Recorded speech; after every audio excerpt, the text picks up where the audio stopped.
ఆహా, వంట అయిన తర్వాత ఫస్ట్ మనమే టేస్ట్ చేస్తే దాంట్లో వచ్చే మజానే వేరు.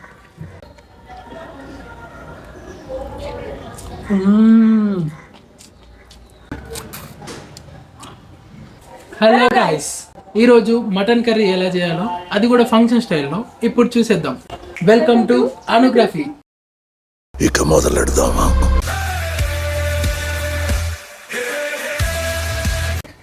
మెయిన్గా బాగా టేస్ట్ అవ్వాలంటే పుదీనా ఇది ఇంపార్టెంట్.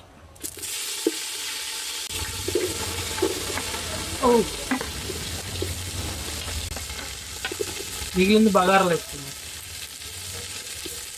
ఇప్పుడు మనం ఫస్ట్ పోపులో వేసుకుంటాం, ఆ వాసన వేరే ఉంటుంది.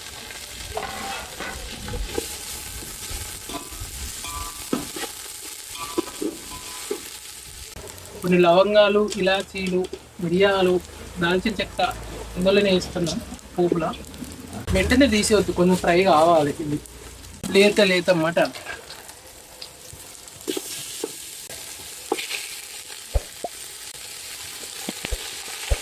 కుక్కర్ నేను ఆకలి అవుతాను నాకు. అల్లం పేస్ట్, పసుపు,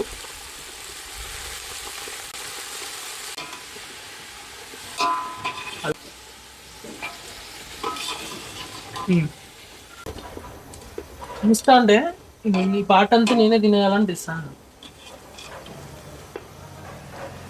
ఇప్పుడు మన ధనియాలకు కూడా వేసుకుందాం. కారం గట్టిగా దట్టించాలి. 2 పెద్దనాన్న మరీ చెప్పిండు కారం ఎక్కువ ఉండాలని, కాబట్టి 3 సరిపోతాయి. 3 బ్లెండర్ ఉంటుంది కాబట్టి తింటాం. ఇంకా ఉస్సు అని కూడా తింటేనే కదా మంచిగా ఉంటుంది. ఉప్పు 2.5 చాలు.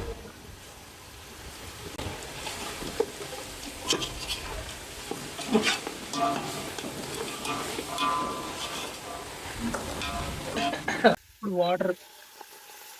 చికెన్ అయితే అసలు మళ్ళీ వాటర్ పోవాల్సిన అవసరం కూడా ఉండదు, కానీ మటన్ కాబట్టి మటన్కి మెత్త కొడతాను.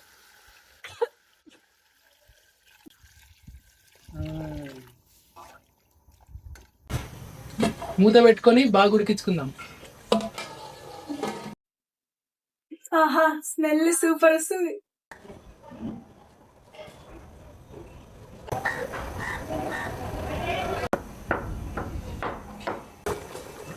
ఇప్పుడే దంచి పెట్టుకున్న మసాలా,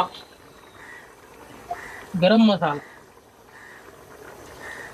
ఇది ఎంత వేస్తే అంత స్పైసీ. ఆహా,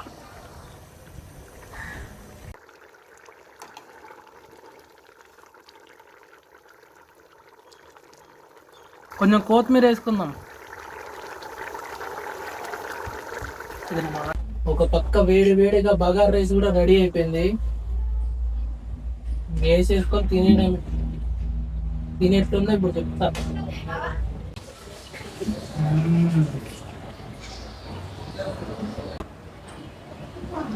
వంట అయిన తర్వాత ఫస్ట్ మనమే టేస్ట్ చేస్తే దాంట్లో వచ్చే మజానే వేరు.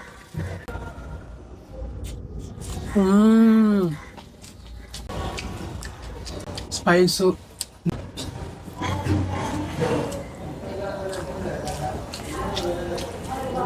నల్లి మొక్క ఉంటుంది, ఈ మాంసము